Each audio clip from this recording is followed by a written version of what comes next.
नमस्कार मंडळी, मी सुषमा कोठीकर आणि तुम्ही बघत आहात मंडल न्यूज. आज मी आलेली आहे सिपना रोडवर स्थित आदर्श नगर या ठिकाणी. आम्हाला बातमी मिळाली की इथे एक घर कोसळलं आहे आणि म्हणून त्या घराची सत्य परिस्थिती जाणून घेण्यासाठी मी आज इथे पोहोचलेली आहे. तुम्ही बघू शकता माझ्या मागे कशा पद्धतीने या दोन खोल्या उद्ध्वस्त झालेल्या आहे. नेमकं हे घर कोसळण्याचं पडण्याचं काय कारण आहे ते त्यांच्या मालकाकडून जाणून घेणार आहे. या लोकांना नगरसेविका सुमतीताई ढोके यांनी सुद्धा मदत केलेली आहे. तर ताईंना पण मी इथे फोन करून बोलवलेलं आहे या जागेवर आणि इथली काय सत्य परिस्थिती आहे ते मी जाणून घेणार आहे. कारण प्रत्येकासाठी घर खूप महत्त्वाचं असतं आणि जेव्हा डोक्यावरचं छप्पर अशा प्रकारे कोसळून पडतं तेव्हा तिथे राहणाऱ्या नागरिकांच्या पायाखालची नक्कीच जमीन सरकून जाते. कारण घर नसेल तर राहणार कुठे, जाणार कुठे, हा मोठा बिकट प्रश्न आहे. तर जाणून घेऊया या कुटुंबाकडून की ही अवस्था त्यांची कशा प्रकारे झाली. हे तुम्ही इथे किती वर्षांपासून राहता? लय 25-30 वर्ष झाले. 25-30 वर्षापासून. मग याच घरामध्ये राहताय का 25 हो वर्षापासून? हो. बरं, हे नेमकं पडलं कशामुळे? आता काय माहिती कसं पडलं तर. हवेनं हवा आलती. म्हणजे एवढी जोरदार हवा आली होती का त्या दिवशी की एकदम येऊन पडलं? नाही, आता हवा चालती, हवा भिजल्या होत बाय गरजे.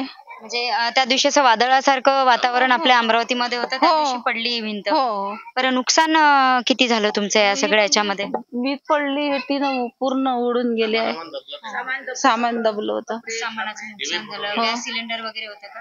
हो हो. आणि कोणकोणत्या वस्तूंचं नुकसान झालं इथे? आता हे कपाट चपल होतं. हे कपाट नेऊन टाकलं तिथं. इथून कोणी नेईन म्हणून. भांडे चपले. टीव्ही फुटला का? नाही टीव्ही नाही फुटला. नाही. जेव्हा हे घर पडलं तेव्हाचा वेळ कोणता? तर किती वाजताची वेळ होती? 12:15 वाजले होते. रात्रीचे? हो. आणि मग 12:15 वाजता तुम्ही घरात होत्या का? मी असं नेमकंच असं निघालो होतो आम्ही बाहेर. हो, असं बाहेर असं समोर निघालो होतो आणि मग ते घर पडलं आमचं. मग घर पडलं तेव्हा काय खूप मोठा आवाज वगैरे झाला? मी असं निघालोच नाही. आम्हाला माहितच नाही असं पडते म्हणून. आम्हाला माहितच नाही. आम्ही जाऊन तिथं उभं राहिलो, लोक इकडले लोक आले. कोण कोण? माझा मुलगा आणि मी. आणि तुमचे पती? नाही, वारले पतीने. ते वारले. मग तुम्ही दोघच जण इथे राहता? हो. आणि घराला बांधून किती वर्ष झाले होते? लय दिवस झाले. म्हणजे तुमच्या मिस्टरांच्या हातच घराचं बांधकाम हो आहे का? हो. अच्छा, बरं, तुम्हाला काय माहितीये हे घर पडलं याच्याबद्दलचा प्रसंग तुम्ही काय मी समजा हे यांचा मुलगा झोपला होता. यांचा मुलगा काय म्हणे, आई मला 11 वाजता कामाला जावं लागते म्हणे गाडीवर. मग मला उठवजो म्हणे. अन्यास करणं यायनं उठवलं. जा रे बाबू, 11 वाजले, कामावर जाता का तू? यायनं उठवलं. ते उठलं आणि बस 2च मिनिट झाले की बाहेर निघाला तर ते भीतच पडली. त्याला आवाज आला फटकन. तेव्हा लाईन गेली, पाणी चालू, हवा चालूच होती. आम्ही बाहेरच हे लाईन गेली का हे घरात राहतच नाही, तिकडे येऊन बसतात. कारण मोठे मोठे साप निघतात तिकडे. हा, समोर येऊन बसतात. आम्ही बसतो, आम्ही बाजीवरच बसलो होतो सर्व. एखादा मन असा भडकन आवाज आला, सगळे लोक धावत आले. बा हे मायले कचनले करून पाहला तर असे मोबाईलचे टार्च पडवर तिथून या बंगल्याहून पाहून राहिले. इथून 10 सारे लोक जमा झाले कोसळले. तरी यांचं किती हजाराचं नुकसान झालं असेल असं? तरी झालं 25,000 झालं. कपाट, गॅस शेगडी, चपली, भांडे चपले आणि समजा राहतो घर, कपडे गिपडे याच्या खालीच आहे दबलेले. हो, म्हणजे कारण या भीतीला दोरीच बांधली होती त्या बाईनं कपड्याची. येलशेल ते निकाल दबलेच आहे. बरं, कधी असं वाटत होतं का की या घराचं काम करावं लागते, डागडुजी करावं लागते, घर कच्चं झालंय असं काही? असं आम्ही म्हणत होतो, पण सध्या आपल्याकडून होते त्या बाईच हिंमत नाही. माणूस नाही आहे. पोरगही असंच आहे. पोरग हे भक्तिधामात स्वयंपाकाला जाते. म्हणजे त्या बैले पोराचा उलचा काही सहारा नाही. जसा तिले नाही तसा मलाही सहारा नाही. मा पोराचा दोघी सारखंच माणूस अपंग आहे. सगळं चालते. काय महिना पडतो तरी तुम्हाला? काय पडते 5,000. 5 कमी पडते. 5 पेक्षाही कमी पडते. 4,500. बघा मित्रांनो, फक्त या ताईला 4,500 रुपये महिन्याचे मिळतात. म्हणजे 150 रुपये रोज त्यांना तिथे मिळतो. आणि एवढ्या कमी पैशामध्ये उदरनिर्वाह करायचा की घर बांधायचं की काय करायचं हा प्रश्न एका पती नसलेल्या स्त्रीच्या समोर नक्कीच आहे. मोठी समस्या आहे ती सगळ्यांची. तर इथे मला हे सगळं बघून, हे चित्र बघून खरंच खूप वाईट वाटत आहे की आधार नसतानाही अशा पद्धतीचं घर जर कोसळून पडलं आहे तर आता त्यांनी जायचं तरी कुठे, तो प्रश्न त्यांच्या समोर आहे. ताई, हे घर पडलं तर आता तुम्ही सध्या कुठे राहताय? आता इथं राहून राहील. इथे भाड्याने राहत आहे. आणि ह्याचं नुकसान भरपाई सरकारी योजनेचा काही येऊन गेले का कोणी अधिकारी लोक वगैरे? नाही. सुमतीताई येऊन? हो.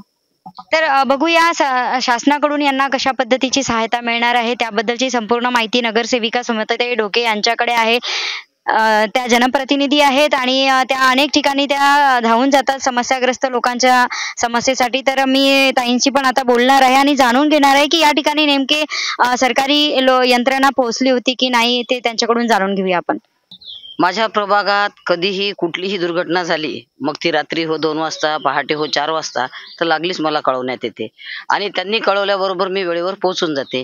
तर हे घर पडल्याबरोबर मला मुलांनी फोन केले वार्डातल्या आणि मी लगेच आले. पटवारी साहेबांना बोलावलं. पटवारी साहेब आपले लांडगे सर आहेत, साईनगरला ज्यांचं ऑफिस आहे, त्यांची तात्काळ सेवा आहे आणि ताबडतोब त्यांनी येऊन पंचनामा केला, आपल्या नुकसानाविषयी आढावा घेतला आणि रिपोर्ट तयार केला. पण माझं असं म्हणणं आहे, ह्या मंदाताई लकडे विधवा आहे. त्यांच्या पतीचं निधन झालेलं आहे, त्यांना कुठला आधार नाही आहे आणि अचानकपणे, आणि सगळ्यात महत्त्वाचं म्हणजे परमेश्वराची कृपा की जीवितहानी झाली नाही आहे त्या दिवशी. हे पूर्ण टीन उडून गेले, भिंती पडल्या, घरात कोणी नव्हतं म्हणून सुदैवाने जीवितहानी झाली नाही. पण शासनाचं असं होते, वारंवार घर जळलं. मी प्रत्येक वेळी आता मी माझ्या प्रभागाबद्दल सांगू शकते, प्रत्येक वेळी कुठलीही दुर्घटना झाली तर आपण वेळेवर पोहोचायचं, पटवाऱ्यांना बोलवायचं, पोलीस स्टेशनला सूचना द्यायची, त्यांचे रिपोर्ट अहवाल तयार करून घ्यायचे. पण नंतर त्यांचा पाठपुरावा हे लोक करत नाही आणि ह्यांना निधी मिळण्यात, मदत मिळण्यात खूप दिरंगाई केल्या जाते. आता सुद्धा मी ह्या गोष्टीसाठी, या आधी ज्योती कॉलनीमध्ये रवी लेंडे म्हणून राहतात, त्यांचं सुद्धा घर पडलं. अतिशय बिकट परिस्थिती आहे त्यांची, हातावर आणून पानावर खाणारं हे पण कुटुंब आहे आणि ते पण कुटुंब. पण ह्यांना शासनाकडनं कुठलीही मदत मिळाली नाही आणि मी रिपोर्टिंग केल्यानंतरही गेल्या 6 महिने 8 महिन्यात एकाही घराची नुकसान भरपाई मिळाली नाही. आता मी स्वतः थोड्या वेळा आधी पटवारी साहेबांशी बोलली, त्याच्यानंतर आमच्या मनपाच्या इंजिनियरशी सुद्धा बोलली.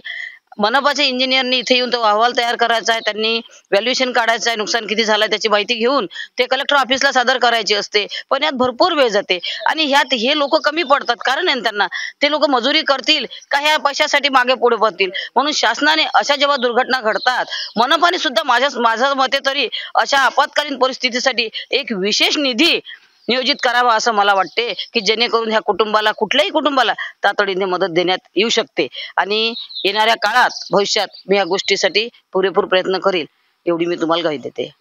खूप खूप धन्यवाद ताई. बघा, या लकडे ताईंचं पूर्णपणे हे जे घर आहे, घर उद्ध्वस्त झालेलं आहे आणि त्यांची परिस्थिती अत्यंत हालाकीची आहे.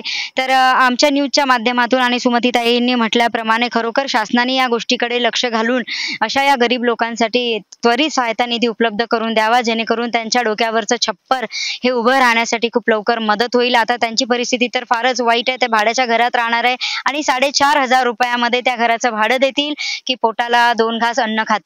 हा खरंच खूपच वाईट प्रश्न आहे.